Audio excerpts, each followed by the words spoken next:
Hi guys, I Aziz welcome you to CoedMaster, and in this video I am going to talk about recursion.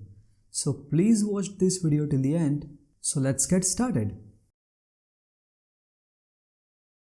Alright guys, so before I talk anything about recursion, let's first understand what recursion is. So if I say in layman's term, recursion is a way to write programs wherein function calls itself. So to make it simple, what happens whenever we write program wherein we write a function and that function makes a call to itself, then we call it that this program is a recursive program. So before we go deep dive into recursion, let's first understand how function call actually works. So on the left side of this screen, you can see that we have four functions: function 1, function 2, function 3 and function 4. On the top you can see that we have main function, then we have function 1, function 2, function 3 and function 4.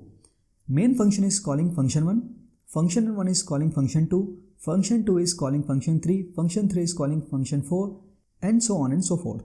So let's talk about the execution cycle of this function. So when we call main function, the execution begins from the first line, and on the first line itself it has one function call. So what happens, the main function suspends its execution and make a call to function 1.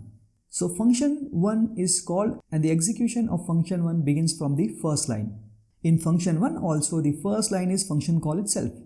So function 1 is going to call function 2 and it suspends its execution temporarily and call function 2. Now function 2 is called, so the execution of function 2 begins from the first line. In function 2 itself, the first line is function 3. So the function 2 suspends its execution temporarily and calls function 3. And when function 3 is called, the execution of function 3 begins from the first line. And here also the first line is function call itself. So function 3 suspends its execution and call function 4. Now when function 4 is called, the execution begins from the first line of function 4. And you can see here the first line of function 4 is just a print statement. So it's going to print hello world from function 4. And hello world from function 4 gets printed on the screen. So as you can see here, function 3 is waiting for function 4 to finish its execution. So once the function 4 finishes its execution, it gives control back to its caller, and that is function 3. Now the function 3 has control, it's going to resume its execution from the next line. And in function 3, the next line is hello world from function 3. So hello from function 3 gets printed on the screen. Now again the same process happens. As you can see, function 2 is waiting for function 3 to finish. So as soon as function 3 gets over, it's give control back to function 2. And function 2 resumes its execution from the next line. And in the next line, we have one print statement. So it's going to print hello world function 2 on the screen. Now once the function 2 finishes, it gives control back to its caller, that is function 1. And the function 1 resumes its execution from the next line. Next line is the print statement. So the hello from function 1 gets printed on the screen. And as soon as function 1 finished its execution, it gives control back to its caller, and that is main function. And as you can see that in main function, nothing is left for execution. So in this case, the program gets terminated and we get output like this: hello from function 1, hello from function 3, hello from function 2 and hello from function 1. So this is the entire life cycle of these function calls. So guys, I hope you understood how function call works. So do you guys ever wonder how your execution engine or compiler remembers which function to call, which function is currently executing, from where we have to continue the execution, whom to give control backs? So to understand all these nuances, we have to understand function call stack. So now let's understand how functions are stored in function call stack. So in order to understand how function call stack works, first we have to understand what does it mean by function call stack. So as the name suggests, it's a call stack for functions. This means it's a data structure called stack that is used to store function on top of each other, so that your execution engine remembers which function is currently executing, and after the execution of current function, who is the caller, so that it gives control back to the caller. So to understand function call stack better, let's understand the same program using function call stack. Okay. So when we call this program, we call main function. The execution of main function begins from the first statement. In first statement we have function 1. Okay. So first of all, when we call main function, the main function gets pushed to the function called stack. Okay. And we call this frame as stack frame. Now main function sees that the first statement is function 1 and this is also a function call. So function 1 gets pushed on top of main function. Okay. And we call it stack frame. So now we have two stack frame here. One is function 1 and one is main function. Okay. And this stack frame has all the information about the internal variables of the function and the address where to return after finishing the execution. Okay. In this case, the return address is main function. So when function 1 gets finishes, it returns control back to main function. Okay. Now function 1 execution begins and it sees that the first statement is function 2. So in this case, function 2 also gets popped into the function called stack. Now function 2 execution begins and it sees that first statement is a function call. So function 3 is also pushed into the function called stack. Now function 3 execution begins. It sees the first statement is function call. So in this case, function 4 gets pushed into the function called stack and the function 4 execution begins from the first line. So first statement is print statement. So hello from function 4 gets printed on the screen. So as you can see in function 4, after print statement there is nothing to be executed. So this means the execution of function 4 completed and it gets popped out of the stack. Now we are end up having function 3, function 2, function 1 and main function only. So after function 4 gets finished, the control comes back to its caller and the caller of function 4 was function 3.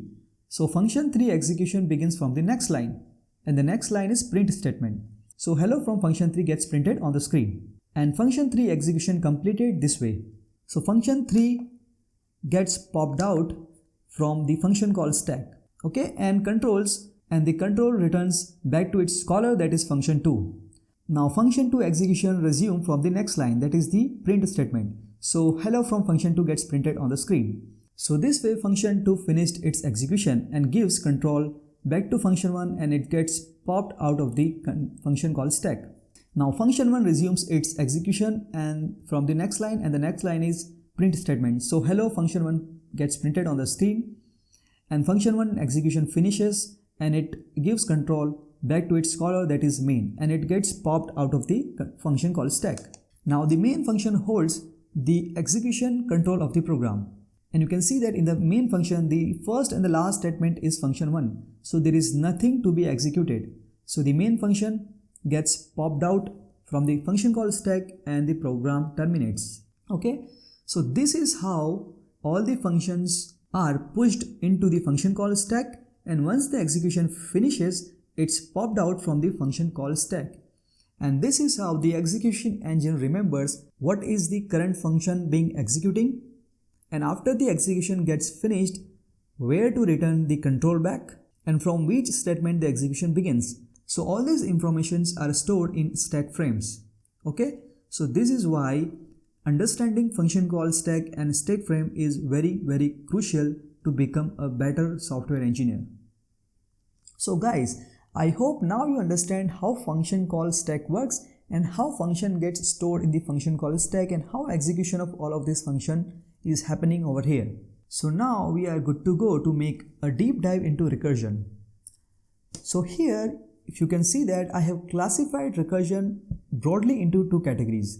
The first one is direct recursion and second one is the indirect recursion. So what happens in indirect recursion? You can see that there are two functions, function 1 and function 2. Instead of calling function 1 to itself, it is first calling function 2 and then function 2 is calling function 1. This type of recursion is called indirect recursion. On the other hand, in direct recursion, we have only one function and this function is making call to itself. Function 1 is printing hello from function 1 and again it is making recursive call to itself.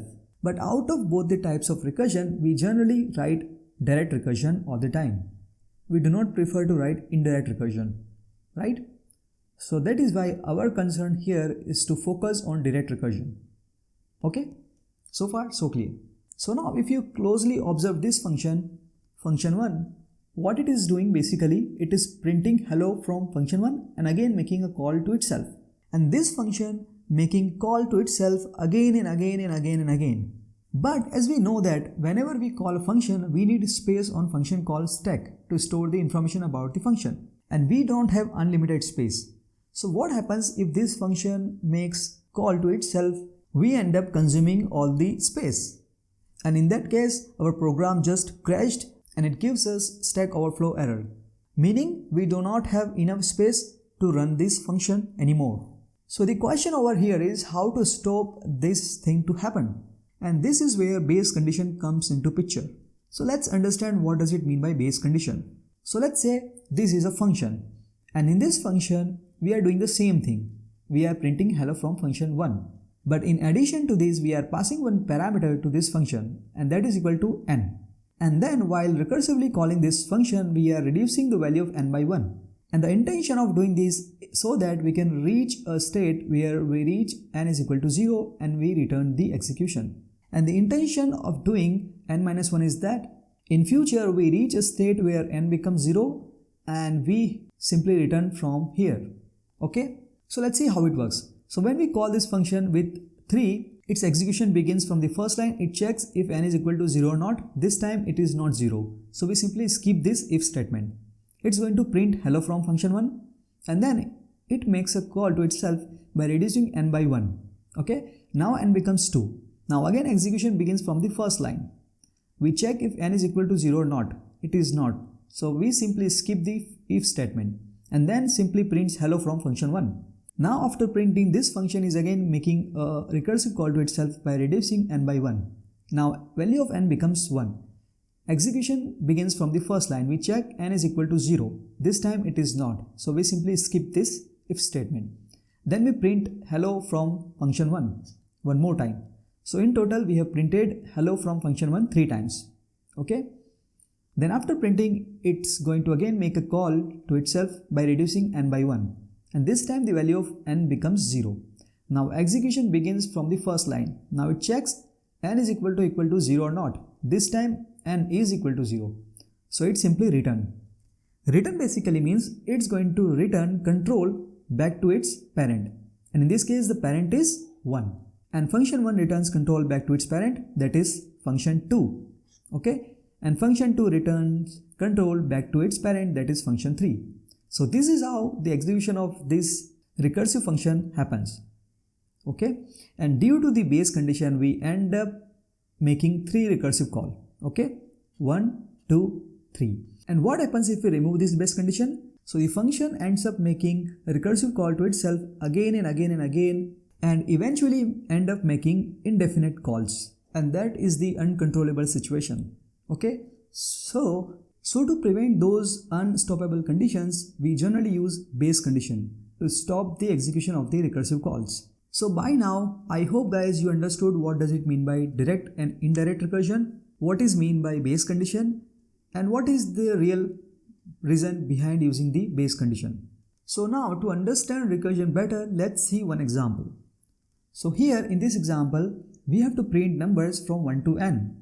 So to print numbers from 1 to n, I have written a recursive function, and this function takes input as n. And in this function we have base condition where we are checking if n is equal to 0, we simply return.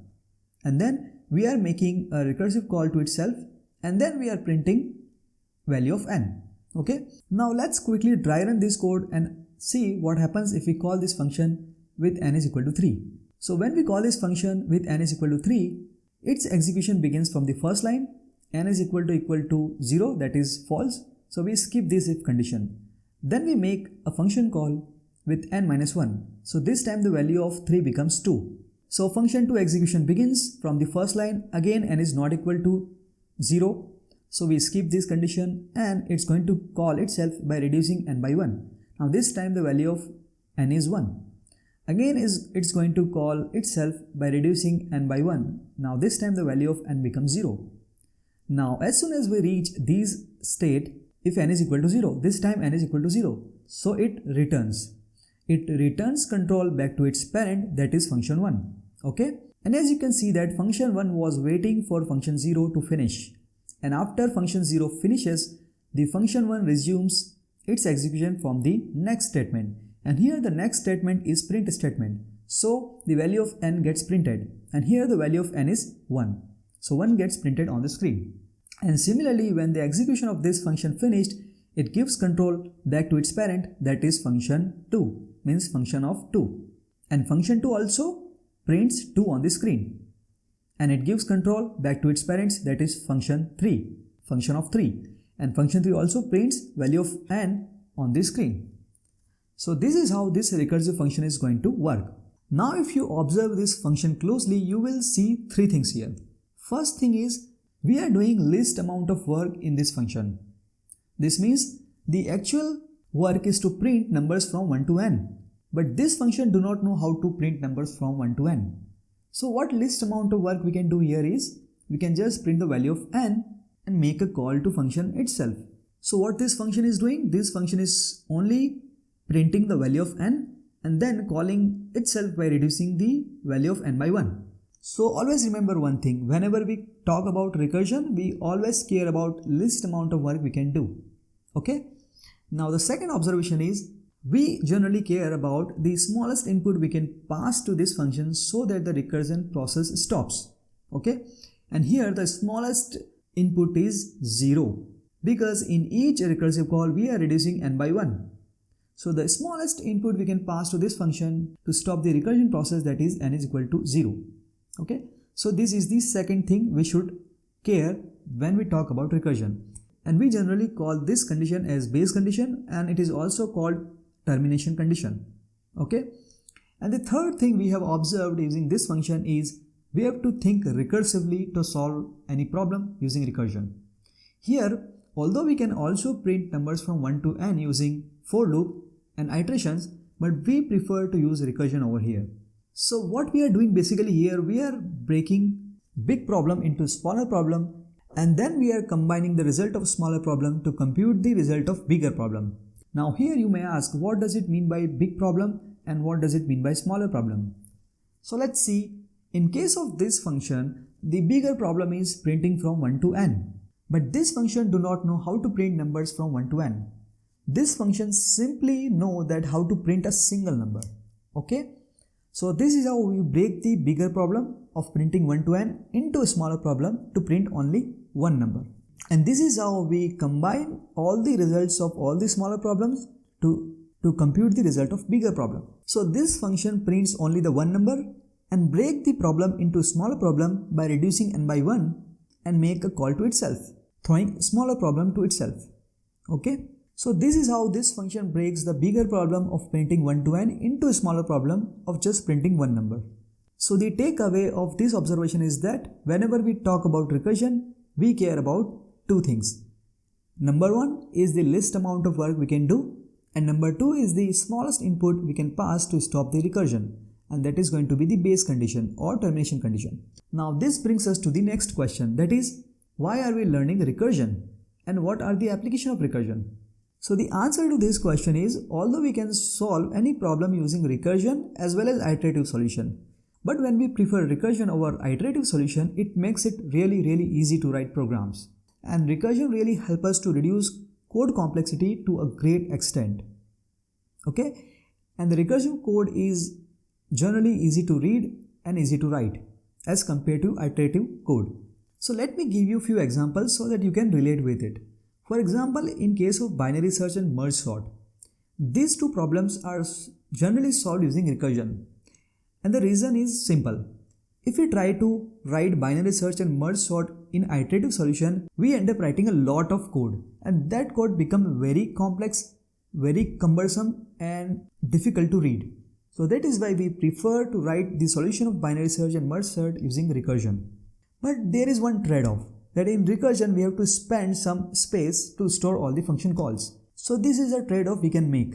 So either we can make code very simple by using some space, or we can write complex code without using any space. So I guess it's better to write simple code, right? So that it is easy to understand. Okay? The next example is traversing non-linear data structure like trees. So we have non-linear data structures like trees, graph and many other.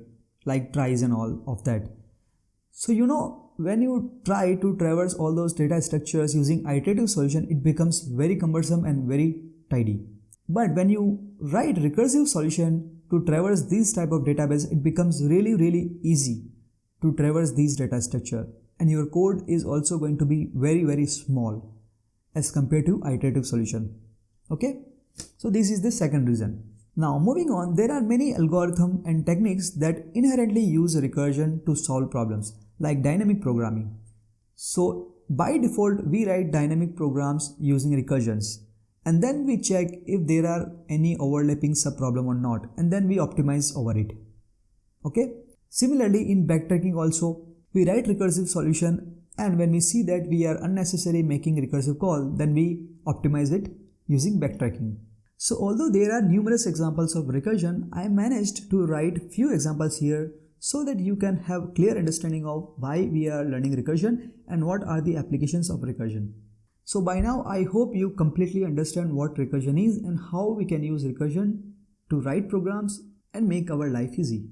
So on this note, let's end this video. So guys, if you learned something valuable from this video, so hit the like button in order to make YouTube algorithm happy. Please subscribe to this channel and don't forget to click the bell icon so my friend you never miss any upcoming video. So this is all from my side. Thanks for watching. See you in the next one.